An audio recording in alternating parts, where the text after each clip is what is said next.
حضرت ڈاکٹر عبدالحی عارفی صاحب رحمہ اللہ نے ایک واقعہ لکھا ہے. وہ فرماتے ہیں کہ ایک محدث تھے، کئی ساری کتابوں کی مصنف اور کثیر تعداد میں ان کے شاگردوں کا حلقہ تھا. وفات پا گئی تو کسی نے خواب میں دیکھا بڑا مرتبہ ملا ہوا. تو خواب دیکھنے والے نے کہا کہ جی ہاں، یہ مرتبہ تو آپ کو ملنا تھا، آپ کی دینی خدمات اتنی ہیں، آپ کی اتنی تصانیف ہیں، اتنا شاگردوں کا حلقہ ہے، آپ کو یہ مرتبہ تو ملنا ہی تھا. انہوں نے کہا کہ نہیں، یہ مرتبہ مجھے نہ تو تصنیفات کی وجہ سے ملا ہے، نہ تعلیم و تعلم کی وجہ سے ملا ہے، نہ شاگردوں کے حلقے کی وجہ سے ملا ہے. نہیں، مجھے اس وجہ سے یہ نہیں ملا ہے. جب مجھے اللہ کے حضور پیش کیا گیا، فرشتوں نے کہا کہ اللہ، اس بندے نے اتنی کتابیں لکھی ہیں. اللہ نے فرمایا مجھے نہیں چاہیے.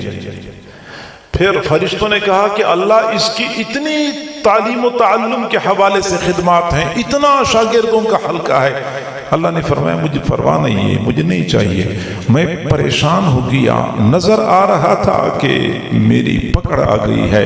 پھر اللہ رب العزت نے فرمایا کہ اس بندے کا کوئی عمل مجھے قبول نہیں ہے. اس بندے نے صرف ایک کام ایسا کیا ہے جس کو میں نے پسند کر لیا، اور اسی کام کی وجہ سے میں اس کی مغفرت کا فیصلہ کرتا ہوں. یہ بندہ ایک مرتبہ بیٹھا ہوا تھا، حدیث لکھ رہا تھا. اس نے قلم کو سیاہی میں ڈبویا. جب باہر نکالا تو قلم کی نوک کے ساتھ سیاہی لگی ہوئی تھی. ایک مکھی اڑتی ہوئی آئی، وہ قلم کی نوک پر بیٹھ گئی. مکھی کو پیاس لگی ہوئی تھی، سیاہی چوس کے پیاس بجھانا چاہ رہی تھی. انہوں نے تھوڑی دیر کے لیے قلم کو ویسے پکڑے رکھا تاکہ مکھی سیاہی چوس کے پیاس بجھا لے. میں نے اس وجہ سے اس کی مغفرت کا فیصلہ کر دیا ہے. صرف ایک مکھی کی پیاس بجھانے کی وجہ سے اللہ رب العزت نے ان کی مغفرت کا فیصلہ فرمایا.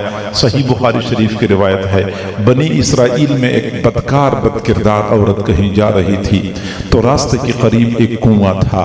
کنویں کے کنارے پہ ایک کتا پڑا ہوا تھا. کتے کو شدت کی پیاس لگی ہوئی تھی. پیاس کی شدت کی وجہ سے اس کی زبان باہر کو نکلی ہوئی تھی. وہ گیلی مٹی چاٹ رہا تھا، زبان کو گیلا کرنے کی کوشش کر رہا تھا. اس بدکار بد کردار عورت کو پیاسے کتے پہ ترس آیا. اس نے کنویں سے پانی نکالا، کتے کو پانی پلایا. اس پیاسے کتے پہ ترس کھانے کی وجہ سے وہ بدکار بد کردار عورت جہنم میں جانے کی بجائے جنت میں جانے والی بن گئی.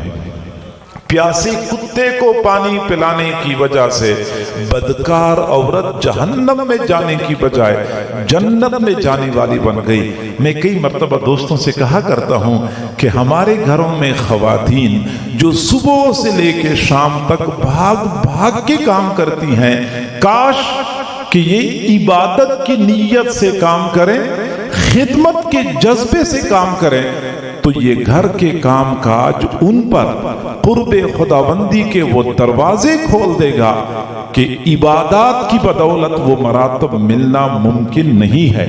اگر ایک بدکار بد کردار عورت پیاسی کتے کو پانی پلاتی ہے، اس کی وجہ سے اس کی مغفرت ہو جاتی ہے، تو جو خاتون اپنے بچوں کی خدمت کرتی ہے، خاوند کی خدمت کرتی ہے، سسر ساس کی خدمت کرتی ہے، یا بوڑھے والدین کی خدمت کرتی ہے، پتہ نہیں اس خدمت کی وجہ سے اللہ تعالیٰ کیا بلند مراتب عطا کرتے ہوں گے، ہم اس کا اندازہ نہیں کر سکتے.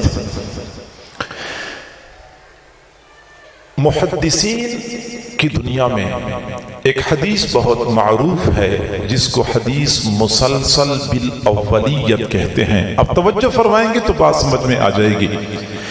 جب کوئی طالب علم اپنے استاد کے پاس جاتا ہے حدیث پڑھنے کے لیے، تو پہلے دن پہلی نشست میں ایک خاص حدیث استاد شاگردوں کو پڑھاتا ہے، اور استاد یہ بھی کہتا ہے کہ مجھے جب اپنے استاد نے حدیثیں پڑھائی تھی تو سب سے پہلے یہ حدیث پڑھائی تھی، اور میرے استاد کو بھی اپنے استاد نے جو حدیثیں پڑھائی تھی تو سب سے پہلے یہ حدیث پڑھائی تھی، اور ان کو بھی اپنے استاد نے سب سے پہلے یہ حدیث پڑھائی تھی۔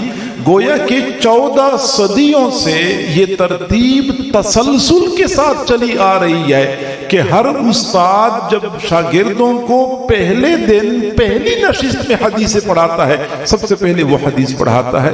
وہ حدیث بخاری شریف کی نہیں ہے، وہ مسلم شریف کی نہیں ہے، لیکن وہ حدیث کمال کی ہے، اس کا مضمون، اس کا معنی کمال کا ہے، اس لیے وہ حدیث سب سے پہلے پڑھائی جاتی ہے۔ یہاں تک کہ وہ صحابی بھی کہتے ہیں، جو آخر میں صحابی ہوتے ہیں، وہ بھی کہتے ہیں کہ مجھے سب سے پہلے حضور صلی اللہ علیہ وسلم نے یہ حدیث بیان فرمائی تھی۔ وہ کون سی حدیث ہے جس کو اتنی اہمیت دی جاتی ہے کہ ہر درسگاہ میں، ہر جگہ پہ، ہر طبقے میں، ہر زمانے میں سب سے پہلے پڑھائی جاتی ہے؟ جی ہاں، وہ حدیث یہ ہے، حضور صلی اللہ علیہ وسلم نے فرمایا الراحمون یرحمہم الرحمن تبارک و تعالی ارحموا من فی الارض یرحمکم من فی السماء الراحمون یرحمہم الرحمن تبارک و تعالی، رحم کرنے والوں پر رحمان رحم کرتا ہے۔ ارحموا من فی الارض، زمین والوں پہ تم رحم کرو، یرحمکم من فی السماء، آسمان والا تم پہ رحم کرے گا۔ یہ وہ حدیث ہے جس کو یہ اہمیت حاصل ہے کہ یہ سب سے پہلے پڑھائی جاتی ہے۔ اس میں یہی بتایا جاتا ہے کہ زمین والوں پہ رحم کریں، زمین والوں پہ رحم کرنا بہترین عبادت ہے، اور یہی انسان کی خصلت ہوتی ہے کہ وہ صرف اپنی فکر نہیں کرتا بلکہ وہ اپنے ساتھ ساتھ دوسروں کو بھی فکر کرتا ہے۔ جانور اور انسان میں یہی فرق ہے کہ جانور ہمیشہ کے لیے خود پسند، خود غرض ہوتا ہے، صرف اپنے فائدے کو دیکھتا ہے، اپنی سہولت، اپنی راحت کو دیکھتا ہے، جبکہ انسان کی یہ خوبی ہے کہ وہ کئی مرتبہ اپنے اوپر دوسروں کو ترجیح دیتا ہے، اگر ترجیح نہ دے سکے تو کم از کم اپنے برابر کے درجے میں تو دوسروں کو رکھتا ہے تمام تر سہولیات اور راحتوں میں۔